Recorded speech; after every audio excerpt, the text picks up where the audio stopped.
Hi guys, and welcome to my review of the latest episode of Raw. So this episode of Raw kicked off in spectacular fashion. We basically had it started off with Seth Rollins and his masked men coming out. We had basically Seth Rollins was basically speaking, saying that he was going to take his revenge on Paul Heyman, in case we hadn't already kind of worked that one out, and he was going to continue with this revenge until Paul Heyman and everybody associated with him was kind of like done and out of the company. We had basically Paul Heyman then came out looking like death warmed up. He looked like he really had been undergone and gone an absolute mugging, when suddenly he just started effing all over the place, and I mean that literally. I'm not censoring myself for any young audiences who may be watching. No, he was like literally saying FAO, F5, F, blah, blah, blah. And it was all basically, he was effing all over the place. And he was basically essentially just, this had obviously been a segue into him basically reintroducing, should I say, Brock Lesnar into the kind of the ecosystem, which and Brock Lesnar basically comes out and basically takes all of Seth Rollins's masked men on and express to Suplex City. Once and for all, unless you kind of want somebody who can like do some sort of cross country and just create some sort of decoys, these masked men are absolutely kind of like useless beyond that. So basically this was like the first little piece that was really nice, because I think that look, the whole thing with Seth Rollins and the masked men hasn't been for everybody, and I get that.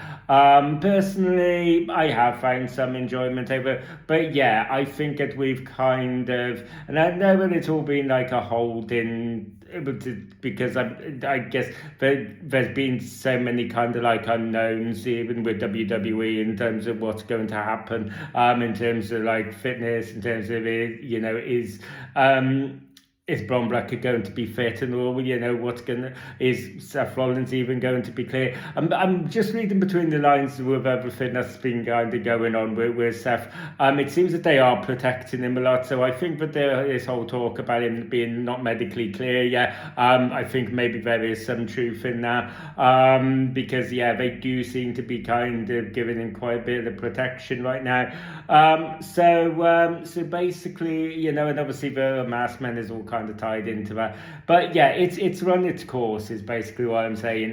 And so I'm open now, but they've just been squashed by Brock Lesnar. But we can just kind of like move this forward a little bit more.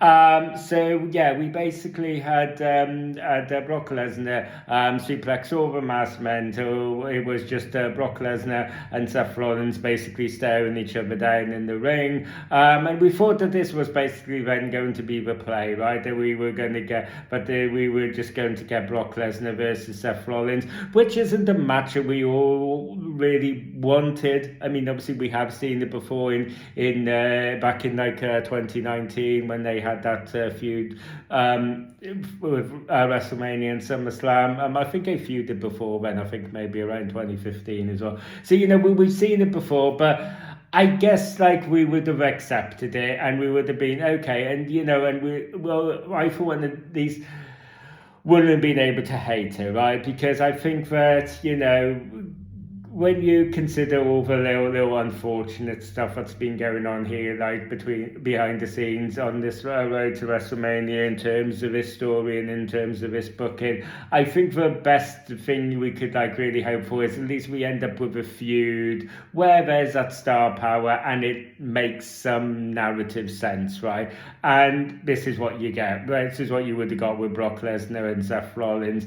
You would have got two household, stars in their own right, and you would have basically had them kind of like feud in a way that makes sense, okay? Because you've got this narrative now that Seth Rollins wants revenge on Paul Heyman. Obviously, Brock Lesnar has always been closely associated with Paul Heyman, blah, blah, blah, blah. So, we've so it makes some narrative sense. So I think that at least most of us, although it wasn't the match we all kind of wanted, I think, and I don't know, maybe I'm totally wrong here, but if I look into the crystal ball, then maybe I kind of could predict that maybe at least most of the fan base would be on board with it, right?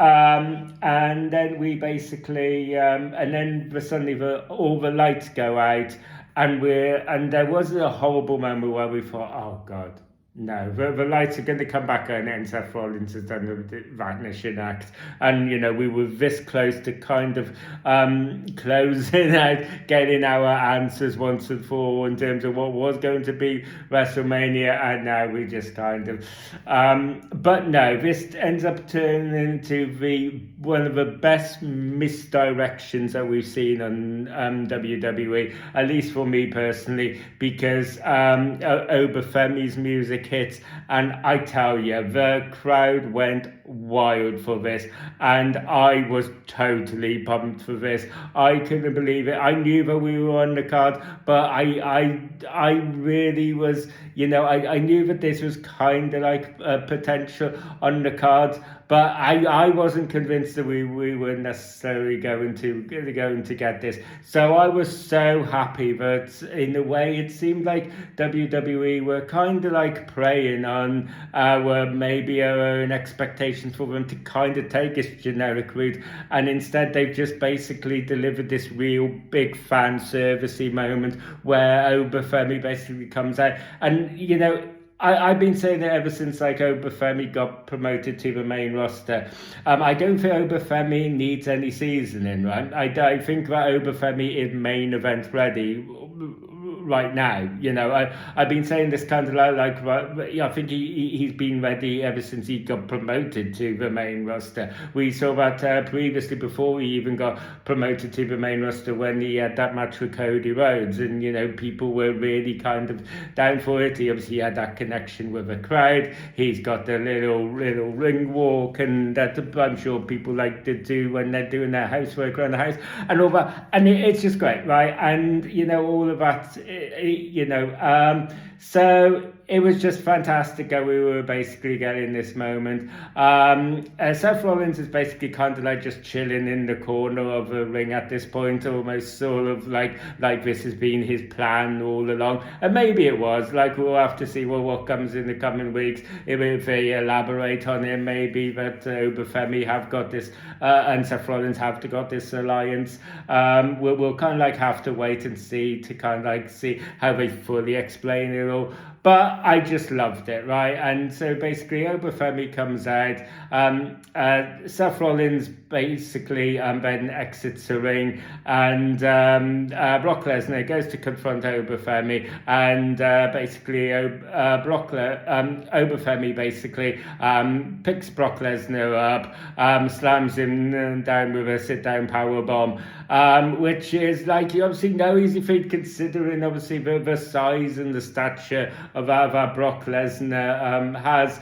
That is pretty incredible, and we basically then had Obafemi basically standing over Brock Lesnar. It has been reported that Brock Lesnar turned around and actually told Obafemi to stand on his chest and pose. So he had we basically then have Obafemi standing on Brock Lesnar's chest, was pointed to the WrestleMania sign, and the commentary are basically going, well, it looks like Obafemi has answered Brock Lesnar's open challenge. Brock Lesnar basically rolls out of the ring, then basically looking with his tail between his legs, but inside behind it all we know that Brock Lesnar is feeling proud here. We feel like this is a real passing of a torch moment, right? And this has all been this is what it's all been about.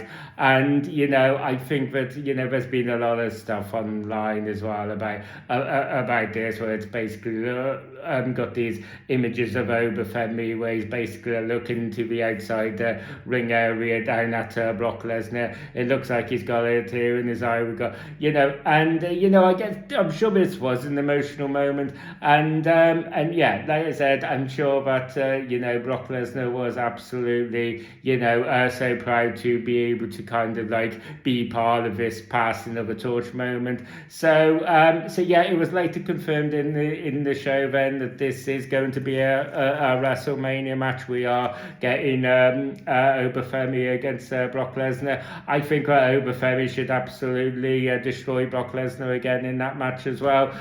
Maybe it should be something for if they get to elongate the feud, but I don't see it. Right, I do feel like if they are going to do this real passing of a torch moment, then I feel like then yeah, I absolutely think that they need to kind of take out maybe stature that Brock Lesnar had, when he got that big push, when he ended the Undertaker streak and then went on to with that squash match with John Cena. I think at this stage should be the same sort of deal. I think that could be a real nice, quite sort of bookend kind of thing to Brock Lesnar's career, I guess. So we had basically, so yeah, that's kind of like what I'm hoping. And yeah, I just think that this has been just made in terms of swerve here that we got, just in terms of a fan servicey payoff that we've got. I think that this was possibly one of the best openings of Raw of the last 12 months, perhaps. I think that it was really that good. Well, so yeah, moving on. So we also got basically between Stephanie Valkyrie and Raquel Rodriguez in this episode of Raw. So we basically had Liv Morgan on the outside of the ring here. She had caused some like distractions and confusions. This basically meant that Io Sky had come out to kind of try and help Stephanie. Io Sky got absolutely completely taken out. So I mean that was interesting because it did, going into this, obviously we had it announced on SmackDown previously that Julia was going to take on. But yeah, basically we had Julia was going to defend the US title against I can't even remember who it was now, but it was such a strange like moment because they had never really had this engagement before, so it felt kind of like out of left field. There had been all this talk about Julia and Io Sky facing each other. Obviously we're not going to get that. So we know that Io Sky has been involved in the advertisement for WrestleMania, so it was basically like, it was kind of like a bit like, we know Io Sky is going to be involved in WrestleMania, but if you take Julia out of the equation, then I don't know who you could maybe face her off. So maybe we got that answer. Maybe that's where we're going to go with this now. Maybe it is going to be against Raquel Rodriguez at WrestleMania. We'll have to wait and see. But yeah, the match itself was fine. You knew that obviously because they got this build, but with Stephanie Valkyrie against Liv Morgan at WrestleMania, we know that there wasn't any real kind of risk of Stephanie Valkyrie losing here. So maybe that air of predictability took it out of it a little bit, but I thought it was fine, right? Another strong point here is that we had these two segments from Danhausen, who I think continues to be. I'm not sure about the best thing on WWE Raw, probably is certainly the most entertaining, the most just the most funniest. We have a backstage segment here with a New Day where he had basically he had been looking to we had been following in the previous weeks of the New Day were trying to recruit Javon Evans. Javon Evans basically told him that he wasn't interested. We had Danhausen turn up, say that he would be the next member of the New Day. They had refused him, so they had put the curse on him, and it was basically, it looked like he was going to put the curse on Kofi Kingston. So Kofi Kingston basically throws Grayson Waller in front of it. Grayson Waller is basically like, did you just throw me in the way of a curse? Like it was just so like it was just so goofy, but in the best possible way, right? And I'm thinking like everybody in WWE now knows exactly how to sell the curse, right? And I just it's so goofy, it's so much fun. We had Danhausen coming out again, similar to the segment he had done the previous week, where he had basically this time he had come out with a cannon. He had fired some t-shirts into the audience, and he was basically like oh, and anybody who didn't get one, well, they're available at WWE. And it was just like so like it all just turned into an ad, right? Because he's so obsessed with money and making a quick buck. It was just funny, right? And I just obviously it's just wonderful to see. It's just effortlessly entertaining, and so we had basically got a match obviously between AJ Lee defending the Intercontinental title against Bailey here. This was a good match. This was only surprising in the sense that I was a little bit surprised we got the clean ending to this match, which I was pleased about, because I thought maybe this was going to be the day where Becky Lynch came back and kind of caused a DQ, and then but this was the right call, right? So we had basically got AJ Lee picking up the clean win here by putting Bailey into the Black Widow and causing the submission. A short time later, we then basically had Becky Lynch coming out and attacking her, which was absolutely the right call. It seemed like Bailey was a bit directionless following this, but it was interesting because again, it's been, I guess, one of those little bit of abandoned, I don't want to say plot threads, but there's like abandoned character arcs type thing with Bailey, where she was going, and where we've basically done always these backstage promos with her, where with voices and then mental or health and stuff like that, and it had been kind of it was almost kind of forgotten about. We hadn't seen her kind of do that, and then we basically had this backstage segment where it seemed to be the role seemed to be reversed. Actually, we had basically got then kind of we had Lyra Valkyria becoming the real shouty bit, and Bailey looking a bit like the kind of cheap shot. This was kind of paired wonderfully by, we had the Kabuki Warriors and then turn up, so basically we had looked into them having the match next week, so but that's interesting. It'll be least of all because I'm intrigued to see where all of this goes, right? I mean, I'm hoping that there is some sort of payoff, but I don't know, like when they first paired Bailey and Lyra Valkyria, and I think it's worked, right? I think Bailey and Lyra Valkyria have made a really good pairing. I think they have really good chemistry. So, but I do feel like I was convinced for all the money that we were heading towards Bailey basically turning on Lyra Valkyria at some point, and that could still happen. but I don't think it's as likely as it was. In fact, if anything, I'm starting to get like a little bit of a spidey sense, but maybe like with Valkyria might be the one to turn on Bailey. I'm starting to kind of maybe get that little bit of a feel. It's going to be interesting anyway. It's going to be interesting because the four women here are just absolutely fantastic in ring performance and great workers. But yeah, it'll be interesting. I'm hoping that we do get some sort of payoff with all of this. So we had basically had, and yeah, another main talking point here is we got this backstage segment with Randy Orton.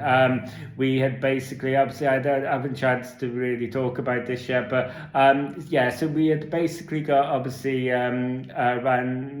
had Cody Rhodes winning the title back from Drew McIntyre. This was set up a WrestleMania match between Cody Rhodes and Randy Orton. They were given the sign in SmackDown when Randy Orton turned heel on Cody Rhodes.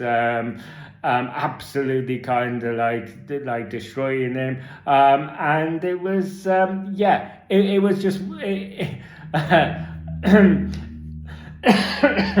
it sounds horrible when I say this, but it was just wonderful. It was a wonderful fan servicey moment, and I think it did wonders to elevate the people's investment in this. Not that I don't think people were invested, but there was this whole backlash when Cody won it back, which is another kind of like conversation for another video here.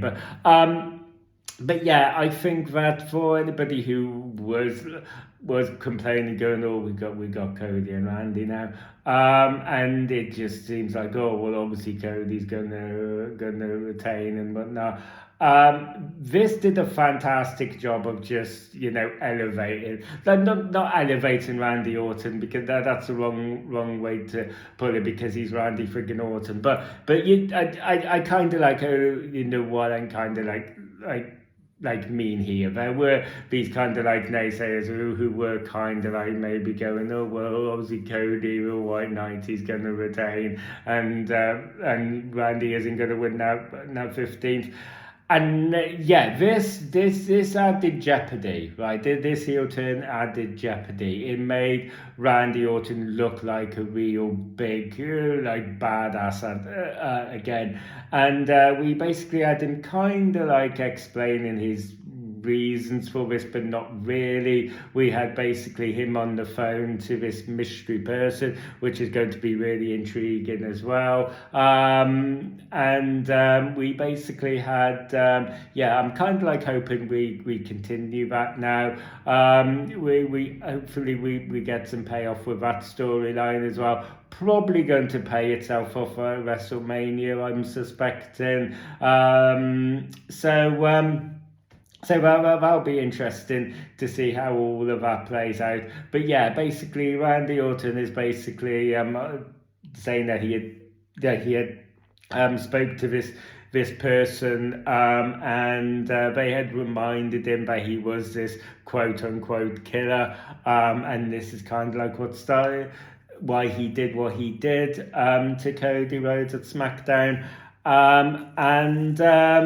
and yeah, I mean, so some people like noted how like low quality this video was, and it was low quality, right? I'm not going, but I do think it was intentional, and I do think it actually served it right. I think that little bit of like low quality, a little bit of kind of like graininess. I think it just helped. I think it did help the promo and the aura that Randy was trying to give off. I do think it was I do think it was probably a stylistic choice. I don't know, maybe it wasn't, but it did feel like a stylistic choice, and I think it was one that worked. So yeah, basically what else did we get here?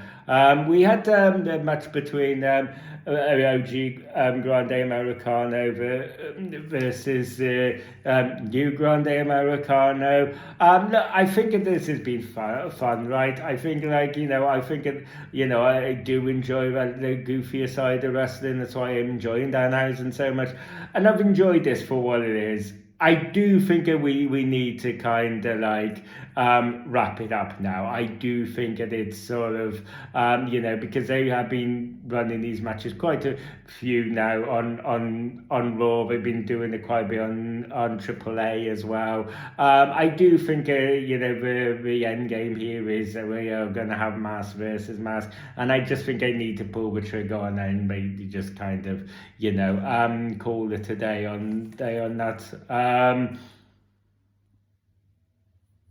We had the backstage segment teasing where basically Roman hanging out with the Usos as well. This was following on from a previous episode of Raw where Roman wasn't present, but the Usos had come out to confront CM Punk over what he had said about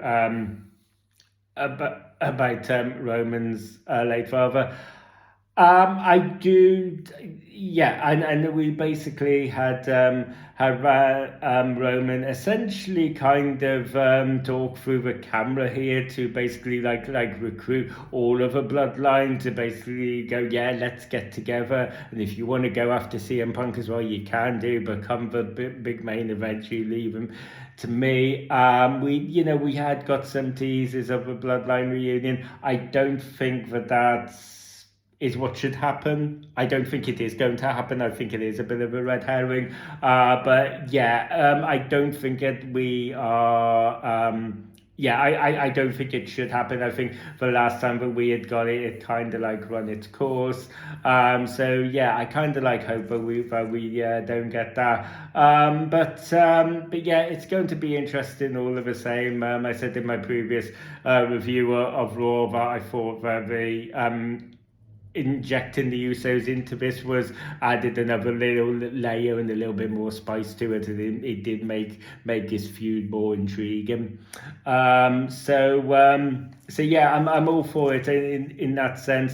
So yeah, this episode of Raw ended up with Roman and CM Punk basically having this face off in the ring again. We had basically and then just going to kind of cut to the chase here and go to kind of like the main point where they had this obviously like to in the photo in. It ended with basically Roman kind of saying that he was just totally unfazed by everything that CM Punk could do. CM Punk what was basically coming at him with. He feel like he could see through the persona. That's why he's always like calling him Phil. And he basically was just kind of like, and he had basically said to CM Punk that you're not better looking than me, you're not quicker than me, and you just can't go toe to toe with me because you're old, right? And it seems like, look, it just, and it's one of those things, right? And where basically, like, now it's like calling somebody old, right, doesn't have a gravitas, really.